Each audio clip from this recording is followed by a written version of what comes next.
Selamat malam pemirsa, gaduh impor komoditi pangan belum juga usai. Setelah minggu lalu kita membahas mengenai rencana impor beras sebesar 1 juta ton yang kemudian minggu ini gaduh kembali pasca pernyataan dari Kabulok yang menyatakan bahwa ada perintah untuk segera mengimpor beras demi mencukupkan kebutuhan beras nasional.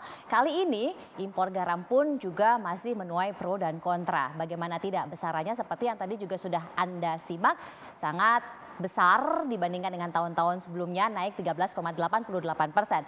Untuk itulah pada malam hari ini Indonesia Business Forum mengangkat tema mengenai impor garam laut Indonesia, apakah memang tak lagi asin. Saya sudah bersama dengan 4 orang narasumber di studio. Saya perkenalkan satu persatu. Yang pertama ada Direktur Industri Kimia Hulu Kementerian Perindustrian Bapak Fridi Juwono. Pak Fridi, selamat malam. Selamat malam. Sehat Pak? Alhamdulillah. Ini tentunya mulai puyeng untuk bisa mencukupkan kebutuhan industri agar terus bergerak dan pertumbuhan ekonomi bisa sesuai dengan apa yang diharapkan oleh pemerintah. Dan saya perkenalkan selanjutnya ada juru bicara Kementerian Kelautan dan Perikanan, Mas Wahyu Muryadi. Boleh dipakai hand mic-nya? Nah. Ya, thank you. Sehat Mas Wahyu? Alhamdulillah. Ini terus berkeliling Nusantara ya untuk ngecek bagaimana kemudian nelayan dan petani garam tentunya ya. Iya, betul. Sudah siap untuk panen. Ya, kita sapa semua mereka. Selanjutnya ada anggota Komisi 4 DPR RI dari fraksi P3, Ibu Emma Umiatul Cusnah. Bu Emma sehat? Sehat. Assalamualaikum Ibu. Salam. Dan tentunya ada Pak Adi Lukman, Ketua Asosiasi Makanan Minuman Indonesia. Pak Adi sehat? Salam sehat semuanya. Sudah mulai menggeliat ya Pak industri Pak? Iya, sudah mulai. Dan saya juga terhubung melalui video conference dengan Pak Muhammad Hasan yang merupakan Ketua Himpunan Masyarakat Petambak Garam Indonesia. Pak Muhammad Hasan, selamat malam. Selamat malam, Assalamualaikum. Waalaikumsalam Pak Muhammad Hasan, saya ke Bapak dulu deh. Ini kan para petambak dan juga petani garam banyak yang mengeluhkan rencana impor yang sedemikian besar angkanya hingga mencapai 3,07 juta ton, naik 13,88%. Apakah memang ini berpengaruh dengan harga garam petani Pak saat ini? Ya, terima kasih Mbak Manuhara. Terkait dengan adanya kebijakan importasi garam oleh pemerintah sebesar 3,07 ton, kurang lebihnya 3,1 juta ton itu, ini sebenarnya sangat memukul terhadap kepentingan masyarakat petambak garam. Bagaimana tidak?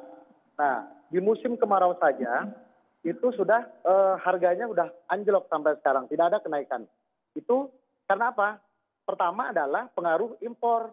Nah sekarang kalau kita melakukan importasi lagi dengan 3,1 juta ton, sementara stok kita itu masih banyak, 1,2 juta ton yang belum terserap seperti itu. Nah ini terus kemudian pemerintah melakukan upaya importasi tanpa melihat kebutuhan.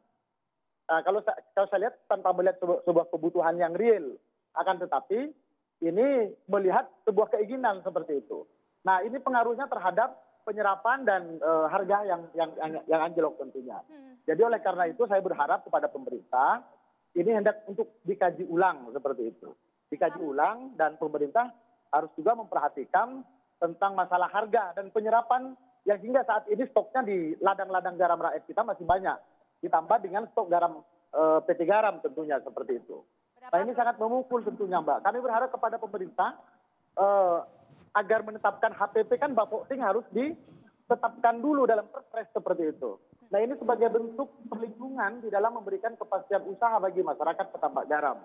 Nah kalau ini dibiarkan secara terus menerus, maka masalah klasik ini akan selalu timbul setiap tahunnya seperti itu. Nah, yang diharapkan pemerintah ada kepedulian, semua stakeholder, pelaku usaha garam, tentunya juga para pabrikan, juga punya goodwill untuk menaikkan harga dan tentunya juga ada upaya melakukan penyerapan garam rakyat kita. Sekali lagi, kenapa industri itu tidak mau untuk menyerap garam rakyat kita? Nah, ini kan terkait masalah mutu, dari dulu mutu. Nah, sepanjang tahun kita dari tahun ke tahun ada program pemerintah di dalam upaya peningkatan mutu dan peningkatan produktivitas guna untuk mencapai swasembada garam nasional kita. Akan tetapi kalau kondisinya saat ini seperti ini terus, maka ini akan mengurangi spirit. Nah, saya ingat bahwa Presiden Jokowi mengatakan bahwa kurangi impor, berdayakan produk dalam negeri. Nah, terus kemudian implementasi pembantu Presiden saat ini malah justru mendorong adanya importasi garam yang menyebabkan terus anjloknya harga dan minimnya penyerapan. Ya. Seperti itu, Mbak Manuhara. Bapak, berapa persen kemudian penurunan harga yang dialami oleh petani, Pak, pasca rencana ini kemudian sudah mengemuka? Nah, kalau terkait masalah harga, ya, ini mengalami kerugian. Kalau kita hitung biaya produksi untuk petambak garam kita kan kisarannya 400 hingga 500 seperti itu.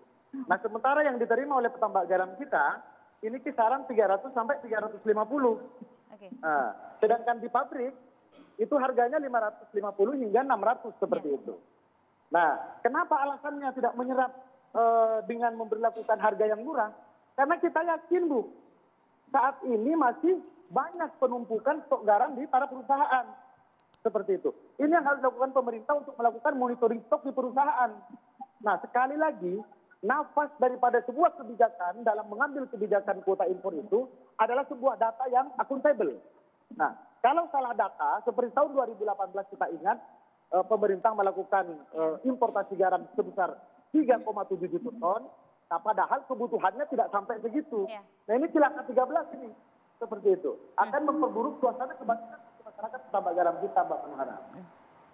Baik, kita coba tanya ke Mas Wahyu. Mas Wahyu, catatan dari teman-teman di KKP, apakah memang sedemikian ironi ketika serapannya sangat rendah, tetapi impornya justru malah tinggi? Iya, terima kasih Mbak Manuhara yang cantik. Jadi sebenarnya yang bisa menjawab masalah ini yang punya otoritas adalah Kementerian Perindustrian. Jadi posisi KKP adalah sebelum diterbitkannya peraturan pemerintah nomor 27 tahun 2021, kami ini hanya memberikan rekomendasi. Yang ternyata angka yang ditetapkan oleh Kementerian Perindustrian yang melalui Rakortas di bawah Kemenko Perekonomian itu disepakati pada awal Januari yang lalu, 6 Januari 2021, itu senilai sekitar 3 juta ton. Nah, sementara angka dari KKP lebih rendah dari itu. Kami merekomendasikan ketika itu, Mas Wahyu? Kami menyepakati pada angka 2,6 juta. 2,6 ya, karena memang kebutuhan minusnya ini 2,57 ya, jadi tidak terlalu besar. Ya, kita coba tanya dulu ke Kemenperin, disepakati 3,07 Pak, dari angka 2,6 karena memang kekurangannya ini 2,57 Pak. Mungkin itu sudah langsung nyala, bisa langsung. Terima kasih Mbak Gita. Jadi garam ini memang barang strategis karena kalau kita lihat dulu garam aja sebagai perasa ya. Sekarang ini demand garam itu 84% itu untuk industri. Hanya 16% untuk konsumsi rumah tangga, untuk restoran.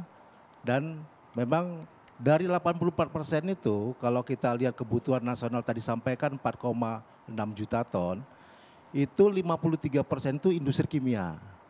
Jadi lebih kurang 2,4 juta itu industri kimia. Industri kimia kenapa bisa naik? Karena memang kebutuhannya adanya tambahan investasi.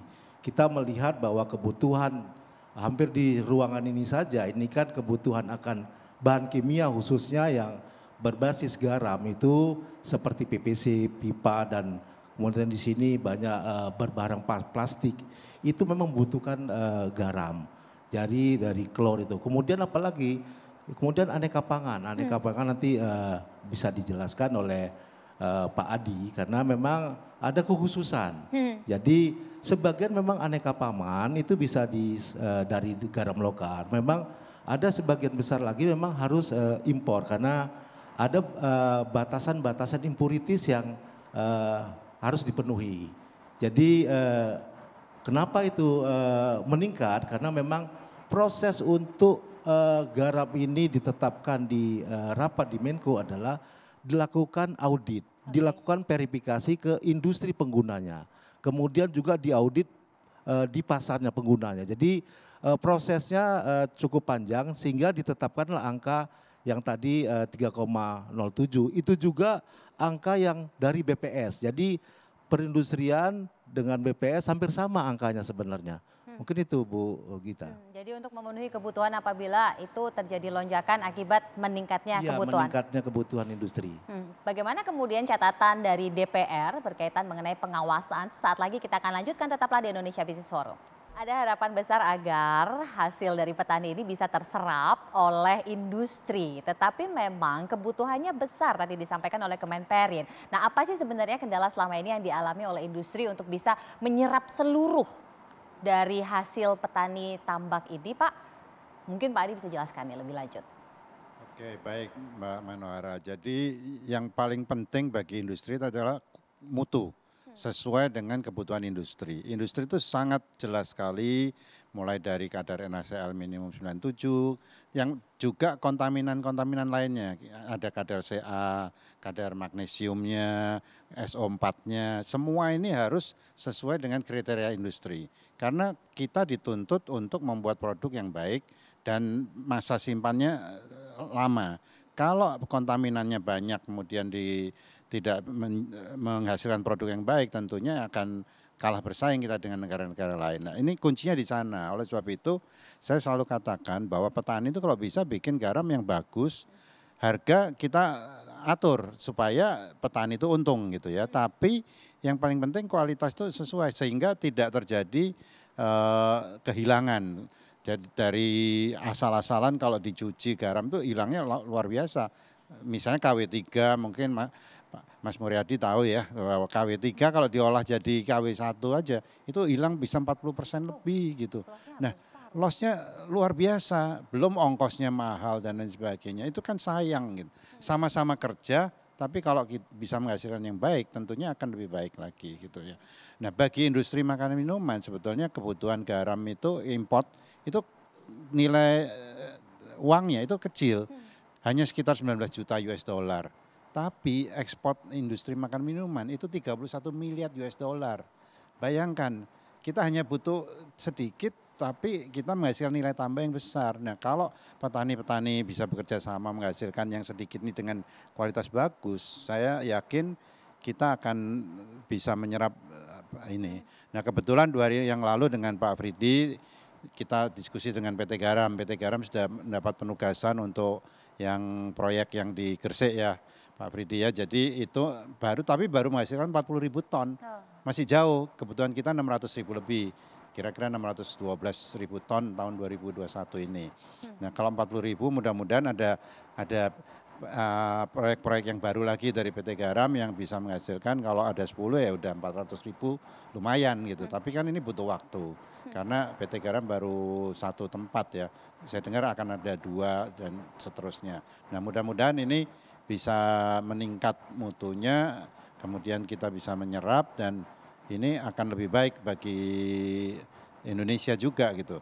Tapi memang tadi yang seperti dikatakan Pak Fridi yang besar itu kan di industri alkali 2 juta lebih, 2,4 juta ton. Nah, itu yang mungkin juga perlu dipikirkan juga gitu. Seperti itu. Tapi kalau sampai sejauh ini catatan dari pengusaha selain kualitas, apalagi catatannya agar bisa menjadi masukan supaya para petambak ini makin semangat untuk bisa meningkatkan produksinya. Karena tadi kan kalau menurut petambak harganya cuannya nggak ada, kurang. Ya justru itu makanya kita harus niru di negara-negara lain seperti misalnya di India. India itu harga murah tapi petani untung. Nah itu yang harus itu kan kondisi paling ideal gitu. Nah itulah yang mungkin nanti Bu Emma mungkin bisa melihatlah sehingga bisa memberikan masukan kepada pemerintah apa yang harus dilakukan gitu. Kenapa di sana bisa terus untung dan produksinya itu setahu saya hampir 20 juta itu 19 juta lebih setahun. Bayangkan Indonesia cuma produksi 1,5 juta tahun lalu. Masih sangat jauh sekali gitu. Nah, ini sedangkan industri tumbuh terus. Tahun lalu industri makan minuman masih positif tumbuh 1,58. kemudian otomatis kebutuhan kita bertambah terus gitu. Ya, nah inilah yang kita harus penuhi. Kalau di sini tidak nambah, industri hilirnya meningkat terus, mau tidak mau gapnya makin lama makin besar. Dan sangat wajar sekali kalau pemerintah, impornya juga makin besar. apalagi sesuai PP yang baru dari PP berapa 38 ya, 28 itu kewajiban pemerintah untuk ketersediaan bahan baku industri itu menjadi kewajiban pemerintah. Nah, kalau pemerintah tidak bisa memberikan bahan baku yang baik dan sesuai, nah otomatis tidak bisa memenuhi PP itu gitu. Nah, itu yang menurut saya harus dipikirkan sama-sama gitu. Bu Emma, nah ini Bu Emma, kita mitranya ini ada di sini semua. Nah tentu catatan-catatan dari DPR menjadi penting untuk bisa mendorong dan memberikan masukan Bu Emma. Catatannya sampai sejauh ini? Terkait dengan isu yang sekarang lagi viral ini terkait dengan impor garam, yang mana memang kalau kita melihat garis pantai negara kita ini memang luar biasa sumber daya alamnya, harusnya Indonesia mampu, harusnya seperti itu mampu. Tapi memang karena kebutuhan garam nasional ini dirasa tidak memenuhi dan kurang, mau tidak mau memang pemerintah kita juga harus ambil impor. Nah, permasalahannya dari tahun ke tahun nilai impor kita semakin naik. Ini yang perlu kita pikirkan. Apakah dengan kenaikan impor sampai 3,7 juta ton yang harus diimpor ke negara kita ini nanti, apakah ini merupakan menguntungkan untuk petani ataupun sebaliknya mereka merasa dirugikan. Nah, inilah yang harus kita pikirkan bersama-sama solusinya. Bagaimana industri garam nasional ini dan industri bisa berjalan dengan baik, tapi tidak melupakan petani garam juga bisa hidup lebih sejahtera. Nah, ini tugas kita bersama-sama bagaimana memikirkan biar bersama-sama berjalan, masyarakat kita sejahtera, industri kita tetap jalan. Nah, tapi kalau tadi mendengarkan apa yang dibutuhkan oleh industri, sebenarnya kita juga mampu dengan yang disampaikan oleh dari KKP. Kita punya panjang pantai yang luar biasa. Dari evaluasi yang dilakukan oleh DPR sampai sejauh ini, kendala-kendala yang dialami untuk bisa peningkatan baku mutu kualitas garam agar serapannya makin baik, bagaimana Bu? Ya, salah satunya nanti dari pemerintah juga harus adanya edukasi pendampingan kepada petani tambak, petani garam, sehingga memang harus ada peningkatan kualitas mutu, karena itu yang harus dibutuhkan. Kalau tidak sesuai dengan mutu atau kualitas, industri tidak mau, apalagi obat-obatan, makanan ini juga harus benar-benar kualitasnya harus sesuai.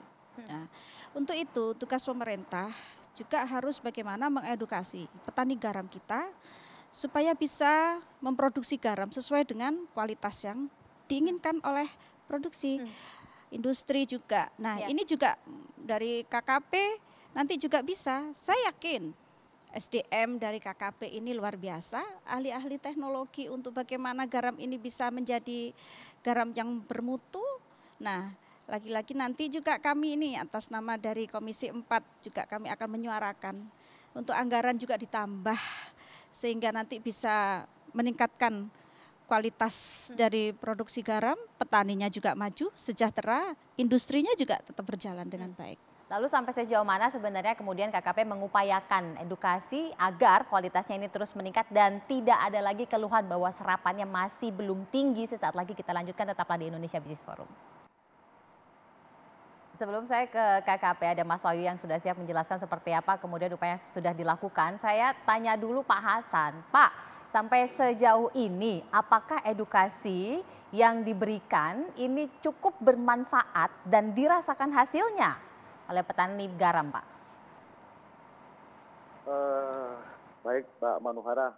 Jadi program pemerintah itu mulai tahun 2011 itu sebenarnya melalui Pugar dari Kementerian Kelautan dan Perikanan. Nah, karena dalam program Pugar itu tujuannya kan hanya satu, mengejar swasembada, outputnya ke depan seperti itu. Nah, selain daripada itu, upaya pembinaan yang dilakukan oleh Kementerian Kelautan dan Perikanan dalam peningkatan mutu, produktivitas, itu kan salah satunya berupa sentuhan teknologi, dari teknologi ulir filter, terus kemudian berkembang geoisolator kan seperti itu.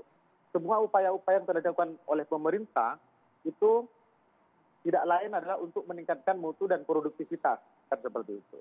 Nah harapannya adalah produksi garam air kita selain bisa digunakan untuk kebutuhan konsumsi, nantinya juga bisa disubstitusi untuk pemenuhan kebutuhan bahan baku industri dan penolong industri seperti itu. Nah akan tetapi kan kenyataannya sampai saat ini industri masih istilahnya tidak mau untuk melakukan penyerapan kan seperti itu. Nah harapan saya kepada pemerintah bahwa hendaklah melakukan upaya pemetaan terhadap industri. Nah industri mana saja yang kira-kira bisa mensubstitusi garam kita untuk pemenuhan kebutuhan industrinya. Misalnya kertas, misalnya apalagi mungkin Pertamina, misalnya apalagi. Nah kalau misalnya industri yang memang mungkin tidak bisa dipenuhi, ya impor kan seperti itu. Nah kalau berkaca kepada produksi nasional kita, dengan total kebutuhan garam secara nasional, itu memang tidak mampu kan seperti itu. Nah tapi tidak mampunya ini kan upaya-upaya pemerintah terus dilakukan. Pertama adalah upaya intensifikasi yang dilakukan untuk penggabungan lahan dalam upaya mengikuti produktivitas. Ekstensifikasi lahan, pengembangan lahan garam rakyat yang disentrakan di NTT saat ini. Nah diharapkan di NTT itu produksinya bisa dijadikan pemenuhan untuk kebutuhan industri kan seperti itu. Nah kalau kita berkutat kepada kualitas, nah, ini kan sama-sama bahan bakunya. NaCl misalnya khususnya di aneka pangan nih, itu sebenarnya bisa untuk garam rakyat kita digunakan untuk kepentingan aneka pangan. Sebelum tahun 2014 Mbak Manuhara, itu aneka pangan itu sudah dipenuhi oleh garam rakyat kita. Nah setelah tahun 2014 dirubahlah aturan itu, aneka pangan masuk klaster untuk industri. Di situ yang sebenarnya memicu impor kan seperti itu. Nah rakyat kita sebenarnya sederhana. Nah kalau misalnya garam rakyat kita itu diserap dengan harga yang layak, habis katakanlah, nah, mereka mau impor jungkir balik atau apa, itu tidak ada masalah. Yang penting satu, rakyat kita terberdayakan seperti itu. Beda polanya itu garam luar karena basicnya tambang. Kalau kita kan basicnya ini basic community yang harus diberdayakan, bukan harus diberangus kan seperti itu. Nah ibaratkan batik, di Indonesia ini petambak garam ini membatik. Nah kalau di sana itu bukan batik tulis Mbak, tapi batik toko kan seperti itu. Nah perlakuan ini yang harus dihargai seperti itu. Nah itu yang pertama. Yang kedua, ini masalah SNI yang menjebak kualitas garam rakyat kita seakan-akan tidak mampu untuk memenuhi kebutuhan industri. Ini yang harus direvisi nantinya secara bersama-sama. Kami berharap itu kepada pemerintah untuk berubah SNI itu, terutama di garam rakyat kita seperti itu. Kalau tinggi untuk konsumsi untuk dipangan, apakah ini juga tidak mempengaruhi terhadap tubuh manusia seperti itu. Nah ini tugasnya nanti dari tenaga kesehatan ilmu gizi terkait masalah NaCl tinggi yang dikonsumsi oleh manusia dalam bentuk makanan itu. Nah apakah pengaruhnya itu luar biasa atau tidak kan seperti itu.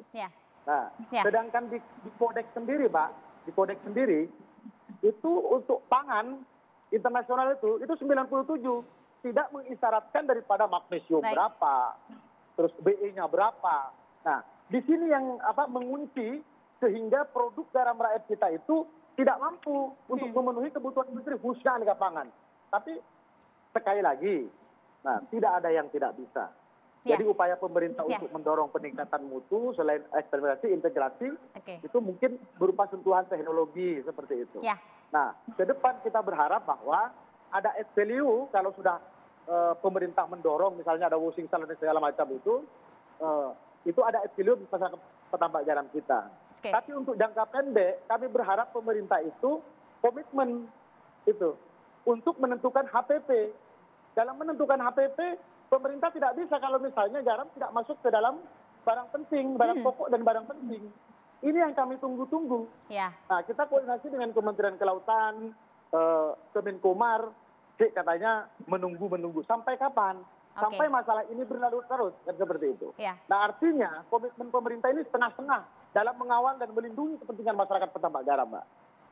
Baik, Mas Hasan, ada 2 catatan. Ini kaitannya mengenai peningkatan kualitas pendampingan dan penambahan teknologi, termasuk juga untuk HPP. Nanti Kementerian juga akan menambahkan yang peningkatan dulu, Mas, pendampingan. Sampai sejauh ini KKP? Iya, ngomong garam nggak selesai-selesai ya. Jadi kalau ngomong sesuatu gak ada garam, ngomong tanpa garam jadinya nggak enak. Tapi ini penting sekali. Terima kasih Mano. Jadi benar tadi yang disampaikan oleh Pak Hasan ya, bahwa isu terpenting tentang garam ini adalah seberapa besar industri ini bisa menyerap garam rakyat dengan harga yang wajar, ya kan? Nah yang terjadi sekarang ini adalah selain tidak terserap dalam jumlah sesuai yang disepakati, harganya ini banyak petambak-petambak garam terutama di Madura, itu banyak teman-teman saya di sana, itu ngeluh. Ini dihargai sekilo cuma 300 paling 400 rupiah per kilogram. Padahal harga produksinya jauh di atas itu, jadi mereka rugi. Jadi kalau rugi yang lemprak akhirnya. Ini yang di Jawa loh ya, belum kita ngomong yang di luar Jawa. Yang nanti terkendala ongkos transportasi dan seterusnya. Jadi menurut saya mungkin kalau kita mulai tarik dari sektor hulunya tentang kesepakatan untuk keputusan untuk kemudian membuka keran impor dengan kuota 3,07 bukan 3,7 Bu. Secara 3,07 juta ton untuk kali ini, maka yang diusulkan oleh KKP adalah sebaiknya mungkin tidak usah dipenuhi semuanya dulu. Bisa aja ditarik separuhnya aja dulu. Separuh dari itu setengahnya dan juga jangan dilakukan pada saat panen garam. Jadi nanti harga garam rakyat kita jeblok maksud saya, jadi jatuh. Belum lagi kita ngomong soal perembesan garam yang atas nama industri, sebenarnya juga banyak garam-garam rakyat yang diimpor dari luar negeri termasuk dari India. Kemarin kami di Kebumen udah dapat itu garam-garam kita itu mati harganya dibunuh oleh banding harga oleh garam-garam dari India. Nah, itu kan satu ironi. Jadi untuk itu memang benar tadi perlu disepakati tentang harga pokok pembelian. Harga pokok pembelian garam oleh negara ini menjadi satu jaminan bagi petambak garam supaya mereka bisa diserap dengan harga yang bagus gitu loh. Nah, untuk sampai kepada harga pokok pembelian ini persoalannya harus ada aturannya. Nah, ini nanti memerlukan perpres yang memang harus direvisi lagi ya kan. Nah, ini nanti mungkin DPR bisa membantu KKP untuk proses itu Bu ya. Nah, kemudian yang menarik adalah sebenarnya ada kesepakatan, tolong saya dikoreksi dari Kementerian Perindustrian Pak, ada MOU agar industri itu bisa menyerap garam rakyat kita itu 1,5 juta ton. Ya kan? Nah, persoalannya adalah kenapa tidak terserap? Tadi kan disampaikan ada problem quality yang tidak sampai pada standar yang ditentukan oleh mereka. Nah, ini perlu validasi, perlu verifikasi apa benar demikian. Jadi harus kita cek. Nah, terkait dengan pembinaan atau pembantuan teknologi pada rakyat petambak, KKP sudah punya program yang namanya GGR, Gudang Garam Rakyat. Ini yang kapasitasnya kira-kira 100 ton dan juga ada Gudang Garam Nasional yang kapasitasnya 1.000 sampai 2.000 ton. Nah, selain itu kami juga membantu membuat washing plan-nya, pabrik garamnya lah untuk meningkatkan kualitas itu. Tapi juga masih belum memadai, ya masih minim. Salah satu minimnya adalah karena memang anggaran di KKP kan tidak banyak. Anggaran kami tidak seluas samudra istilahnya. Jadi untuk itu saya tadi terharu sekali dari mitra kami dari DPR Komisi 4 kayaknya akan mendukung supaya anggaran di KKP ditingkatkan. Jangan cuma 6,5 triliun. Tapi ditambah syukur-syukur bisa double kan begitu. Di antaranya untuk bantuan kayak begini ini. Supaya yang loss tadi tidak sampai 40% tentunya ya. Iya betul. Jadi pokoknya teknologi dibikin. Nah terakhir itu saya juga dapat info. Ini kami lagi mencoba ada namanya salt quality booster.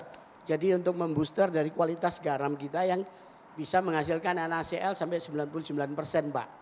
Ini memang masih skala kecil ya kan, serapannya kira-kira sampai 5 hektar kita coba. Ini nggak mahal kok. biayanya menurut teman-teman dari KKP itu cuma 20 juta rupiah per hektar. Nah ini menjadi salah satu cara selain meningkatkan menambah adanya pabrik-pabrik washing plant di mana-mana itu.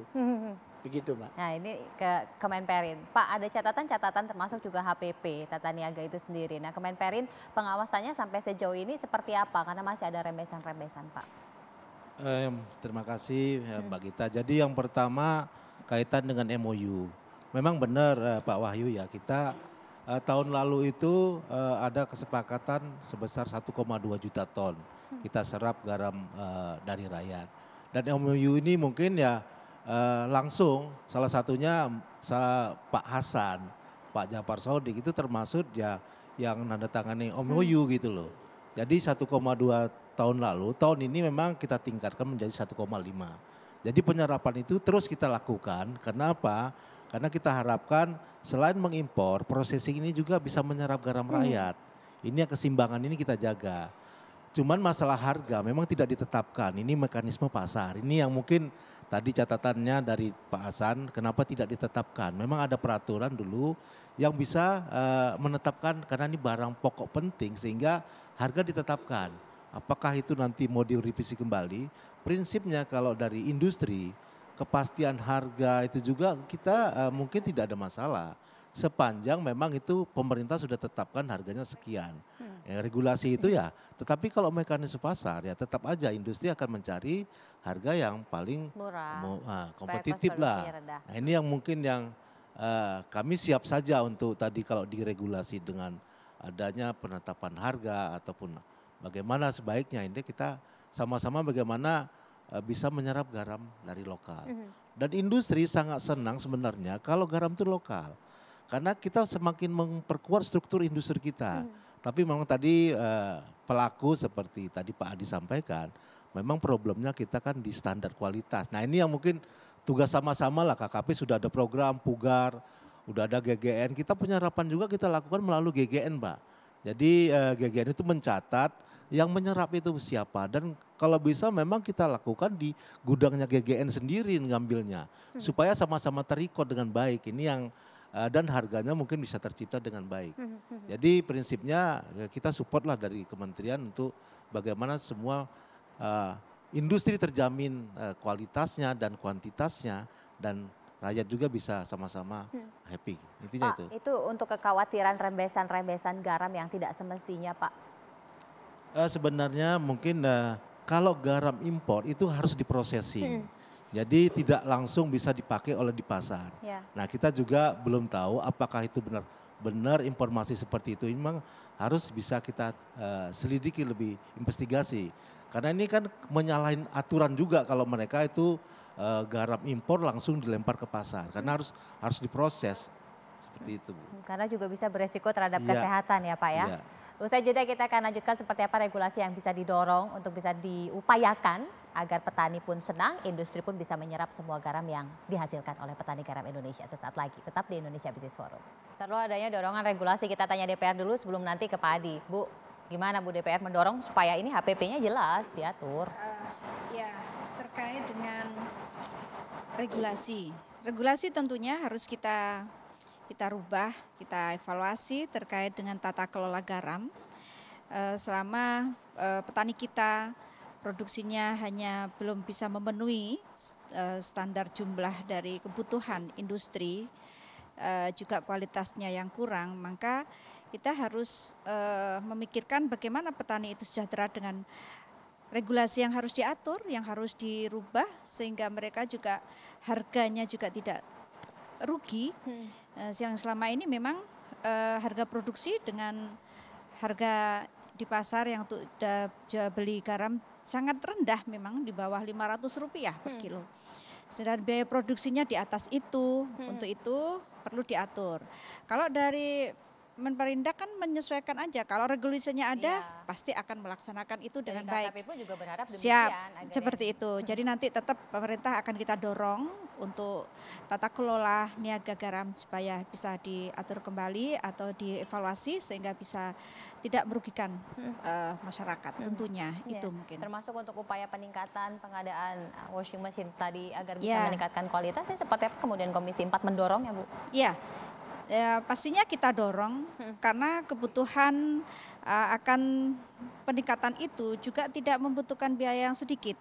Untuk itu kami juga dari Komisi 4 pasti nanti ke depan juga akan mendorong kepada pemerintah, kepada untuk anggaran dari KKP juga harus ditambah untuk pemenuhan itu, sehingga kita dari hulu ke hilir kita tata kelola dengan baik sehingga masyarakat bisa tidak diuntungkan dan dari tugas KKP juga bisa sama-sama berjalan. Saya terharu dari tadi anggaran ditambah itu ternyuh Bu. Terima kasih. Ya. Kita jeda dulu, usai jeda nanti kita tanya pengusaha untuk bisa mendorong agar serapannya semakin baik dan upaya yang dilakukan agar semakin cepat implementasi dari rencana-rencana yang tadi sudah disampaikan oleh Kementerian termasuk juga DPR. Sesaat lagi tetap bersama kami. Ada komitmen terapan dan serapan. Nah, kita tanya lagi terakhir nih dari pengusaha, apalagi sih yang diharapkan dari garam ini supaya pergaraman bisa baik. Oke, baik Mbak. Jadi industri, saya ingin jelaskan bahwa garam itu harus diolah dulu oleh industri pengolah garam. Kami industri makanan minuman, pemakai dari industri pengolahan garam itu. Dan tadi sudah dijelaskan oleh Pak Fridi bahwa sudah ada MOU antara industri pengolah garam dengan petani. Penyerapan 1,2 juta ton tahun lalu, kemudian tahun ini ditingkatkan jadi 1,5 juta ton. Kalau kita lihat dari industri aneka pangan sendiri, kebutuhan tahun 2021 ini kan sekitar 743 ton, 743 ribu ton, kurang 0 ya. Nah, kita itu sudah diperkirakan akan menyerap sekitar 131 ribu ton. Sebetulnya sudah ada penyerapan itu dan nanti kalau misalnya PT Garam bisa menyiapkan lagi 40 ribu ton tentunya akan meningkat ya Pak Fridi ya. Jadi ini lama-lama kita meningkat penyerapan dari lokal sehingga diharapkan hulu juga harus mengimbangi. Jangan sampai nanti hulu berhenti, ini industri makanan meningkat lagi kebutuhannya otomatis akan meningkat tahun depan gitu ya. Nah ini yang kita harus antisipasi, oleh sebab itu kolaborasi dari hulu ke hilir ini paling penting ya. Dan kita mengajak petani-petani, teman-temannya Mas Wahyu ini untuk menyadari ini bahwa mutu tolong ditingkatkan ya. Sangat penting sekali sehingga banyak yang bisa terserap.